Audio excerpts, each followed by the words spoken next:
बात हिंदुस्तान की तो पाकिस्तान का नाम क्यों? प्रधानमंत्री नरेंद्र मोदी ने 24 जून को दिल्ली में जम्मू कश्मीर के नेताओं की बैठक बुलाई है।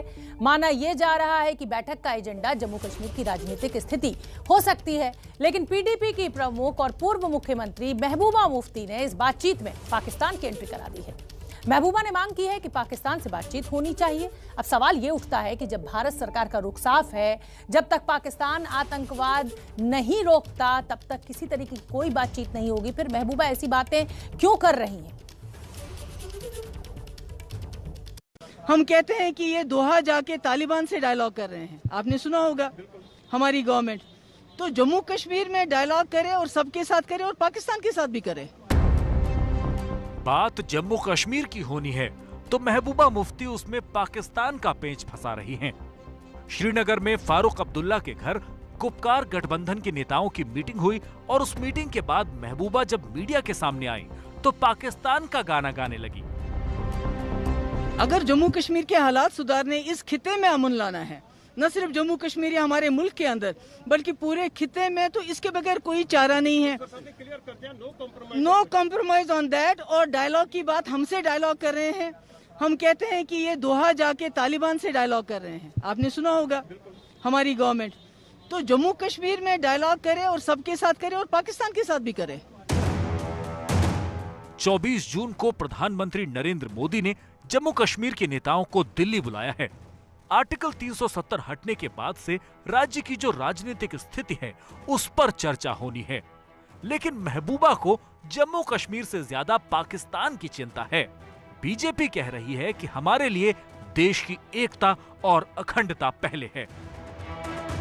भारत ने हमेशा से ही अपने पड़ोसी देशों के साथ बातचीत की है। भारत के सभी देशों के साथ, दुनिया भर के देशों के साथ हमारे बहुत अच्छे संबंध हैं, लेकिन राज्य की एकता और अखंडता हमारे लिए सर्वोत्तम है।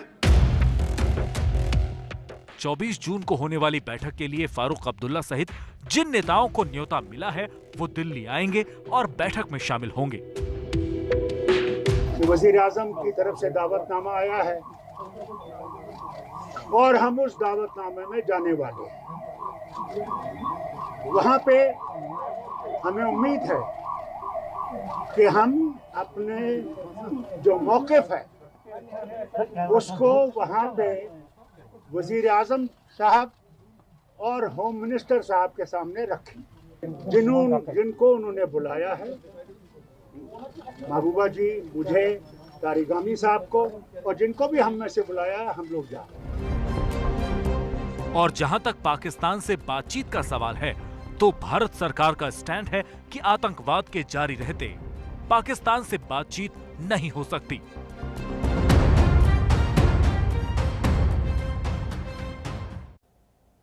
तो महबूबा मुफ्ती को आपने सुन लिया, साफ कहना है कि सबसे बात कीजिए तो पाकिस्तान से भी बात कीजिए। मसला जम्मू कश्मीर का है लेकिन वो पाकिस्तान का राग अलाप रही हैं। और इसी खबर पर श्रीनगर से आसिफ कुरैशी हमारे सहयोगी ज्यादा जानकारी लिए हुए जुड़ रहे हैं। आसिफ, मैं आपका रुख करना चाहूंगी। मेरा सवाल आपसे यही है कि अभी तक तो गुपकार जो संगठन था वो ये कहता था, गुपकार गठबंधन, कि जब तक अलग राज्य का दर्जा जम्मू कश्मीर को नहीं मिलेगा हम किसी तरीके का डायलॉग में शामिल नहीं होंगे, हम कोई बातचीत नहीं करेंगे। अब गुपकार गठबंधन जब बातचीत के लिए तैयार हुआ तो महबूबा मुफ्ती ने पाकिस्तान का राग अलाप दिया। क्या ये नया रोड़ा अटकाने की साजिश है महबूबा मुफ्ती की? क्या नियत है उनकी? शोभना, देखिए जिस तरीके की राजनीति जम्मू कश्मीर में रही है और जो राजनीतिक पृष्ठभूमि यहाँ के लोकल पॉलिटिकल पार्टीज की हैं, उसमें ये महबूबा मुफ्ती का स्टैंड बिल्कुल फिट बैठता है। भले ही हम राष्ट्रीय परिप्रेक्ष्य में देखें कि ये एक जो केंद्र सरकार की, जो भारत सरकार की पॉलिसी है पाकिस्तान के प्रति या पाकिस्तान के साथ बातचीत दोबारा शुरू करने के प्रति, लेकिन लोकल पॉलिटिक्स में इसका महत्व इतना ज़्यादा है कि इस बात का अंदाज़ा इसी बात से लगाया जा सकता है कि आज PAGD की बैठक के बाद जो प्रेस वार्ता पहले हुई उसमें भी महबूबा मुफ्ती ने ना सिर्फ राजनीतिक कैदियों की रिहाई की मांग की, उन्होंने कहा कि एक कॉन्फिडेंस बिल्डिंग मेजर बनना चाहिए था जिसमें राजनीतिक कैदियों की रिहाई होनी चाहिए थी, लेकिन उसमें साफ तौर पर हुर्रियत नेता शब्बीर शाह का नाम लेते हुए कहा कि वो जेल में बंद है, वो उनकी सेहत खराब है और उन्हीं की तरह बाकी जो नजरबंद नेता है उनकी भी रिहाई की जाए। और जो सभी पक्ष है यहाँ पे कश्मीर समस्या के, यानी उन्होंने कहीं ना कहीं ना सिर्फ पाकिस्तान बल्कि हुर्रियत और अन्य अलगाव अलगाववादी दलों को भी शामिल करने की बात कही है। यानी जो हम खुल के महबूबा मुफ्ती के बयान में जहां उन्होंने पाकिस्तान के साथ वार्ता शुरू करने की बात कही है, वहीं कहीं ना कहीं उन्होंने अलगाववादी नेताओं की रिहाई और उनके साथ भी बातचीत करने की बात कही है, जो स्थानीय राजनीति में काफी महत्व रखता है। और यानी कहीं ना कहीं जहां महबूबा मुफ्ती इस ऑल पार्टी मीटिंग में शामिल होकर उस न्योते को का मान रख रही हैं जो प्रधानमंत्री की तरफ से उनको दिया गया है, लेकिन जो उनकी अपनी राजनीति है वो उससे नहीं हटी है। और ये बयान ठीक उसी का सबूत है कि महबूबा मुफ्ती कह रही हैं कि भले ही प्रधानमंत्री हमको बुलाए बातचीत के लिए, जो हमारी राजनीति है वो हमारे मुद्दों पे रहेगी और हम उससे नहीं हटेंगे। कुल मिलाकर महबूबा मुफ्ती यहाँ भी सियासत करती ही नजर आई। बहुत बहुत धन्यवाद आसिफ, आप नजर बना के रखिए, कोई अपडेट होगा मैं फिर आपका रुख करूंगी। अगली खबर की तरफ बढ़ते हैं और अगली खबर उत्तर प्रदेश से है। उत्तर प्रदेश के उप मुख्यमंत्री केशव प्रसाद मौर्य के घर पहुंचकर मुख्यमंत्री योगी आदित्यनाथ ने आज सबको चौंका दिया। 4.5 साल में मुख्यमंत्री योगी पहली बार केशव प्रसाद मौर्य के घर पहुंचे।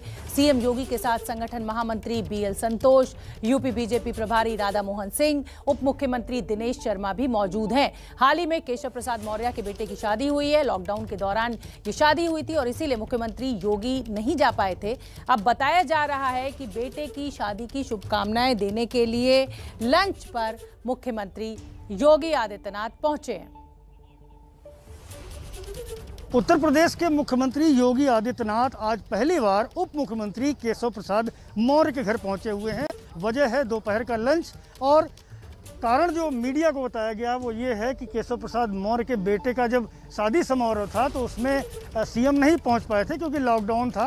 इस कारण से बहुत ही सादे समारोह में केशव प्रसाद मौर्य ने अपने बेटे का व्यवहारिक कार्यक्रम संपन्न किया था और कई बड़े नेता, कई बड़े मंत्री उत्तर प्रदेश सरकार के नहीं पहुँच पाए थे। लेकिन आज सभी को यहाँ दावत में बुलाया गया है। हमें जानकारी मिली है कि कल शाम को जब BL संतोष और राधा मोहन सिंह समेत कई वरिष्ठ पदाधिकारियों के साथ में केशव प्रसाद मौर्य बैठे हुए थे, तभी इस दावत का पूरा कार्यक्रम तय हो चुका था। और आज उसी नाते मुख्यमंत्री योगी आदित्यनाथ के अलावा deputy CM Keshav Prasad Maurya, BL संतोष, राधा मोहन सिंह समेत कई संघ के वरिष्ठ पदाधिकारी भी इस बैठक में शरीक हुए हैं। आप ठीक पीछे मेरे देख सकते हैं तस्वीर, किस तरह से गाड़ियां खड़ी हैं, फ्लीट खड़ी है मुख्यमंत्री की।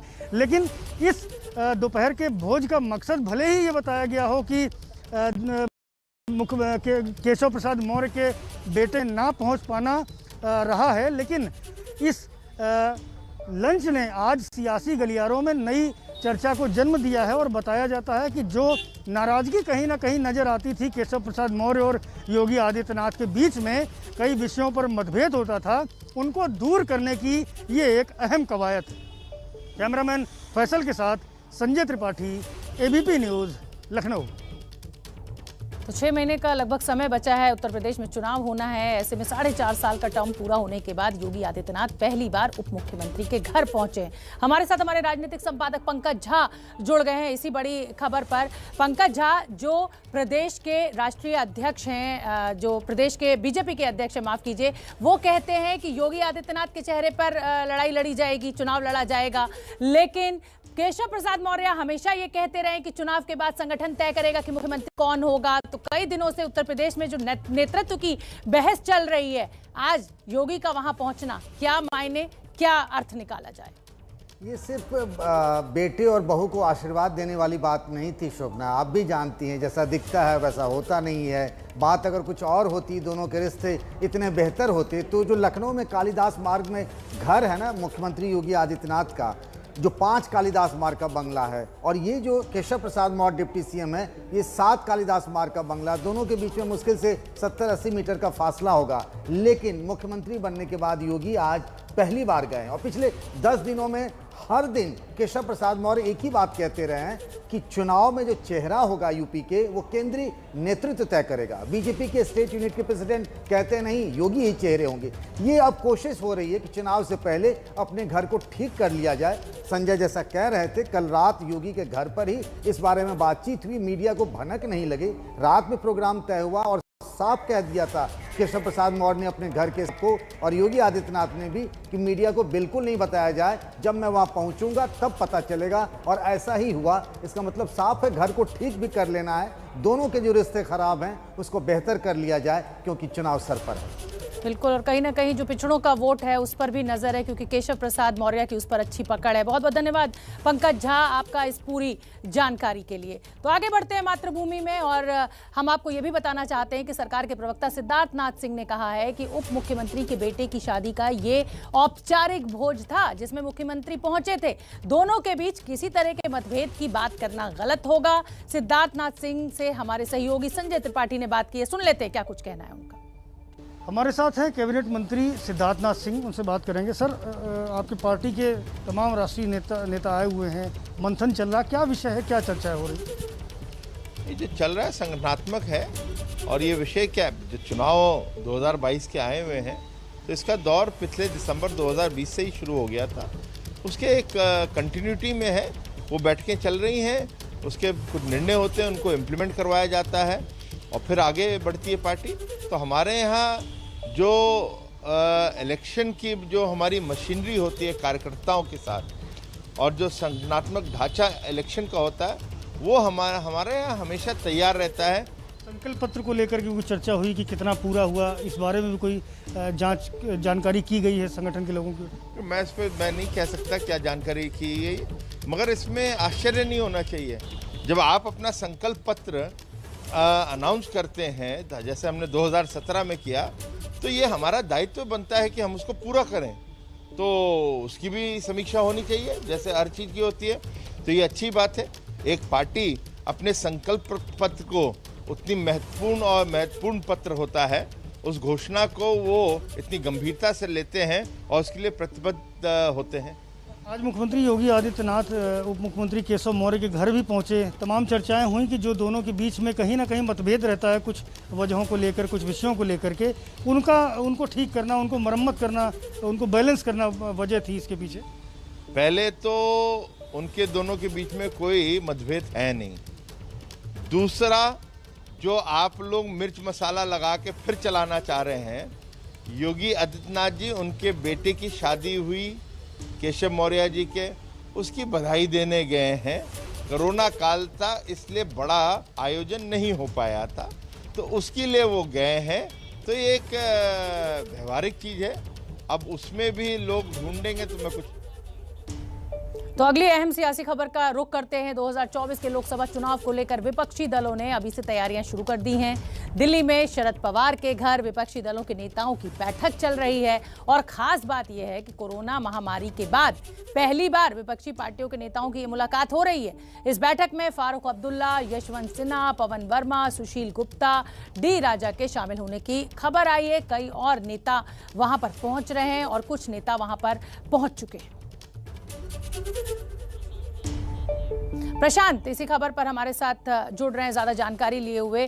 प्रशांत, ये विपक्षी दलों की बैठक तो हो रही है, ये बात तो समझ में आती है कि शरद पवार, ममता बनर्जी ये चाहते हैं कि 2024 से पहले एक नया ऐसा तीसरा मोर्चा तैयार हो जाए जो मोदी को ललकार सके, लेकिन कांग्रेस का शामिल ना होना कहीं ना कहीं एक बार फिर इस ओर इशारा है कि यह गठबंधन भी वैसे ही फुस साबित हो जाएगा जैसा 2019 से पहले कोशिश की गई थी विपक्षी दलों के द्वारा।